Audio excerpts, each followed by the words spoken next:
Hi everyone, here is our fourth and final video on using Excel with our diets.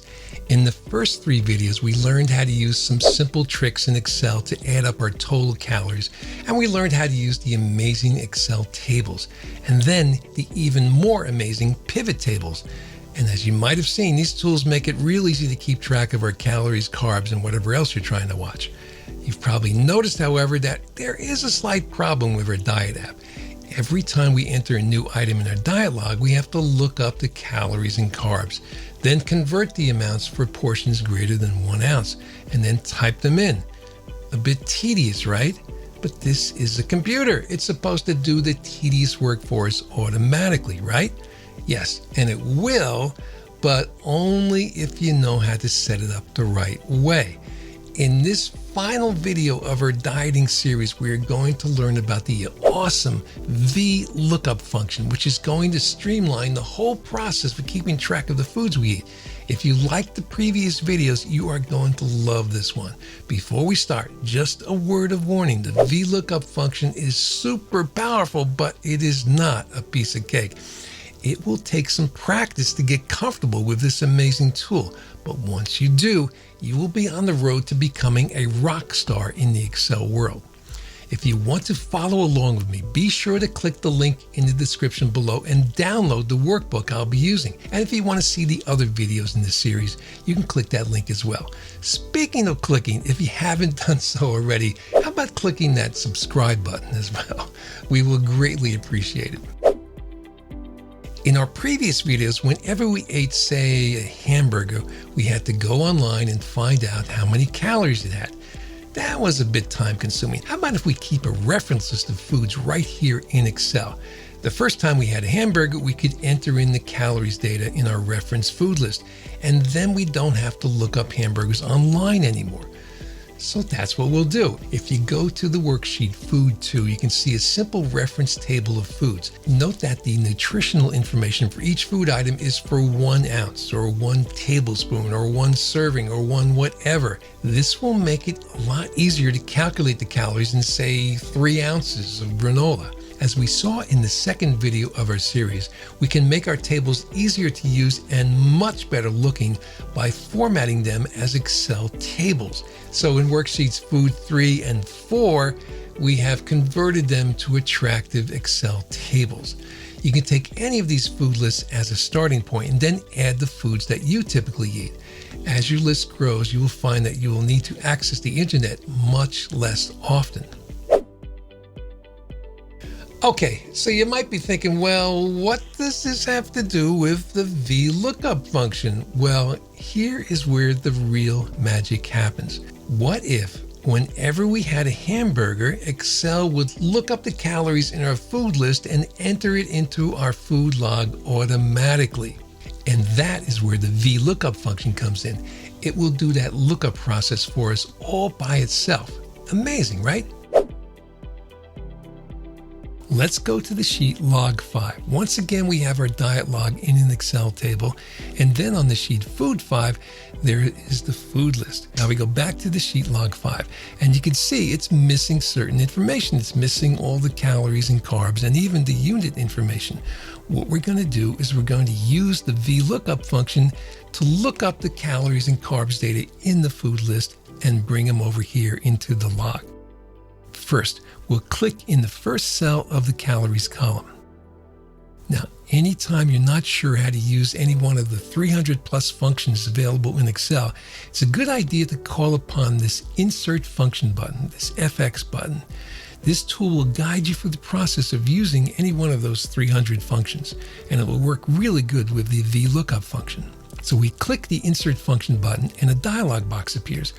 We type lookup and then click the Go button, and now all the functions related to lookup appear.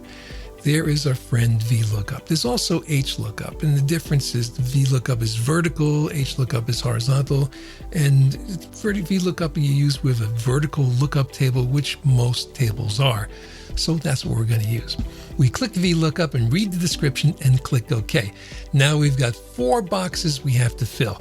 The first box is easy. Excel wants to know what food item we want to look up in our food list. the food we want the calories for is in this cell right here, in the same row as the formula. So we just click it there. Notice that Excel did not put in the standard cell address, something like D6. Instead, it put the actual name of the column, another great feature of Excel tables. Now, let's tap the Tab key to move to the next box. And here we want to put the address of the table that has the data we need. We'll click the tab for Food 5, and then we'll select all the data in the table, but not the labels at the top.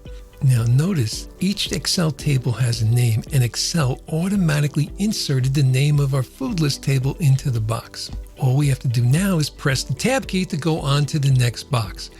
This box is asking us which column has the data we need, that is the calories data.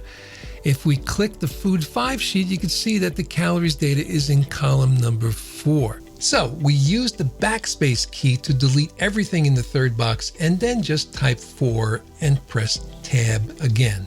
As you can see, Excel now has enough information to find the right value, and there it is. But we're not finished yet. The last box is asking us whether we will accept an approximate match or not. The default choice is true, which tells Excel to accept an approximate match. So if you misspell orange juice, Excel will probably still find the right result. That sounds good, but beware. What Excel thinks is an approximate match may not be the same as what we think is an approximate match. To be on the safe side, we are going to type false. We will not accept an approximate match. If we misspell a word, we want to be told about it, and then we can fix it. So we type false and press Tab. There's no change because we spelled orange juice correctly.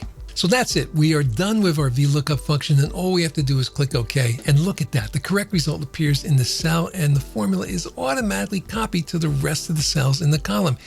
Yet another great feature of Excel tables. But we are not finished yet. The formula is showing us the calories for 1 ounce because that is the quantity in our food list. But often we have more than 1 ounce. We have to adjust the formula to handle portion sizes greater than 1. Here is the simple solution. Notice the formula up in the formula bar. It looks a little scary, right? But all we're going to do is multiply that scary function by the quantity of ounces. So we click after the formula and we type an asterisk for multiplication, and then we click the cell in the quantity column in the same row as the formula. That adds a cell address to the formula, and we press the Enter key to enter the new formula, and just like before, the formula is copied to the rest of the cells. We're done? Not yet. We have to calculate the carbs. So let's just copy the calories formula to the carbs column. Now we could grab the fill handle and copy it over that way, but in an Excel table, the best way to copy a formula is to use the old-fashioned way. So we'll just click the first cell in the calories column, and we'll use the right mouse button to copy the cell. And then we can paste it using the shortcut Control+V for Victor. Whoops, looks like we have a slight repetition problem. Let's see what the problem is. If we double click that first carb cell to show the formula, and then we click the Insert Function button again, here's the problem. The function is looking for the result in column 4, but that's the calories column. The carbs information is in the next column, column 5. So what do? We just change that 4 to a 5 and click OK. Much better. So now we are bringing the calories and carbs values from our food list, and it would also be a good idea to bring the unit information as well. Again, we'll select the first cell in the calories column and copy it by right-clicking it and choosing Copy. And then we'll click the first cell in the unit column and paste it using the shortcut Control+V for Victor. Once again, we have a repetition problem, right? So we'll just double click the first carb cell to show the formula, and then we'll click on the Insert Function button again, and we can see that it's still pointing to column 4. But if we look at the food list, the units information is in column 3. So we just change the 4 to 3 and click OK. Oops, we have a problem here. Let's check the formula to see what's going on here. We'll click the first cell in the unit column, and you can see up in the formula bar that the formula is still multiplying by the quantity. Well, we needed to do that for the calories and the carbs, but we don't need to do that for the units.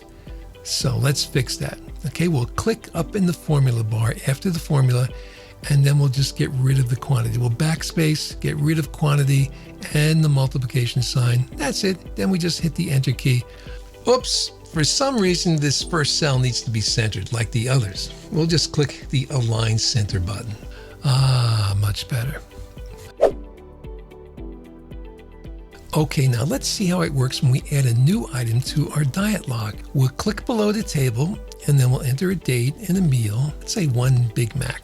So nice. Don't you love it when Excel does your work for you? Now, what happens if you eat something that is not already in your food list? Let's say we suddenly remember that we had a Starbucks Frappuccino during lunch. Well, we'll insert a row during lunch and add 1 serving of Frappuccino. Oops, we get an error message. Why? Because this wonderful drink is not yet in our food list, so we'll add it. We'll go to the food list on sheet Food 5, and we'll click the first cell below the table to add this item. We'll type Frappuccino, but before we look it up on the web, let's be sure we have it spelled correctly. We'll click the cell, and then we'll click on the Review tab and click Spelling. And sure enough, there's the spelling there. So we'll click Change, and we're done with spelling, so we can just close the dialog box. Now let's get the nutritional information.